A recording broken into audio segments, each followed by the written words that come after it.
child, did they warn you about the Boogeyman?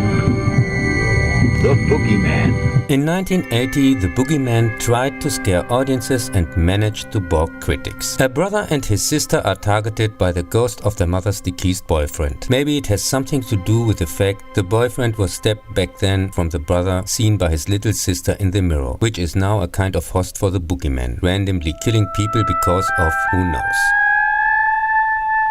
The first Boogeyman made with a $300,000 budget, 35 million worldwide back. And is by far not as bad as the follow-ups or most of the other abominations. From wannabe German actor-director Uli Lomel.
Drunk.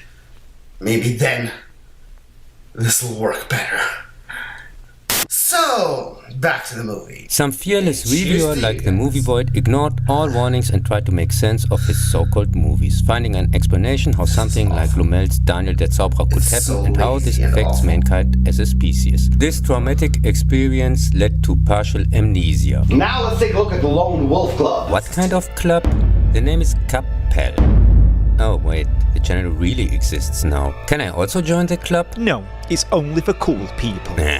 Stupid Man got in 1983 a sequel, Boogeyman 2 Petting Boogaloo, in which the mirror spirit possesses the body of a manservant. This time without big studio involvement as a real independent production, Lomel was able to show his true vision, which means of course padding with many flashback sequences from the first film to even get to 80 minutes. And realizing in 2002 a director's cut redux version with stills and speed up scenes from the actual Pussyman 2. And himself sitting in front of a camera telling the plot, partially staying in the same character he played himself 22 years ago. A director, of course. Because that's the real art of filmmaking. I mean, of course, the plague meets cancer. But even the normal version of Flashback Man 2 has so many flashbacks, partially even within flashbacks he already flashed back to, making the viewer wishing for a soon death to be spared from the rest of this flashback holocaust. The same and even worse goes for Return of the Boring Man or Petting Man 3, the Flashback Man 2, Dawn of Pointless Man from 1994. It is also largely constructed around numerous flashbacks to the first movie and has even less qualities whatsoever. And that is saying something. I'm sure this movie killed more people, ending their lives out of sheer boredom during watching it, than the mother's ex-friend Ghost Mirror Man himself. Back then, part 1 and 2 were partially cut and also banned in some countries. This fact made me and my friend curious, so we risked a look, finding ourselves mostly fighting against falling into a sleep coma. But we recognized the ingenious score by Tim Krog,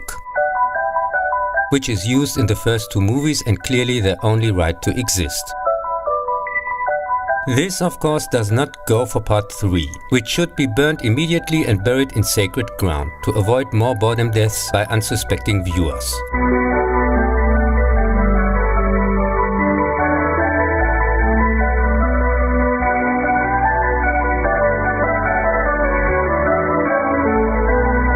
2005 we got Stephen T. K's American, New Zealand, German production Boogeymen. In Germany also with the addition The Black Man. The PG-13 crap in which 2 TV icons are used in supporting roles. Xena plays very briefly the dead mother and Bones during the whole movie, an annoying shrink, made its $20 million costs worldwide more than 3 times back. It's about journalist Tim Jensen who, as a child, witnessed his father being dragged into the closet by the Boogeyman, resulting in him spending some time in a mental institution. On the advice of his shrink, he visits his former parents' house to overcome his fears. In the end, it turns out the Boogeyman actually exists and feeds on human fears, instead of going with a much more logical twist that everything is just his imagination. Jensen overcomes his fear, which defeats him, but actually not really. Time travel flashback man doesn't disappear until his voodoo doll is destroyed. This dull snorefest with completely uninteresting plot and pointless resolution pulls unsuccessfully, of course, all the stops from Grandpa's bag of tricks for annoying entertainment, like puke boring flashbacks, constant hallucinations, super lame CGI, annoying jump scares, constantly silly zooming in on some supposedly important objects, talkative ghost kids, to somehow build up an eerie atmosphere. But eerie is only its incomprehensible success at the box office.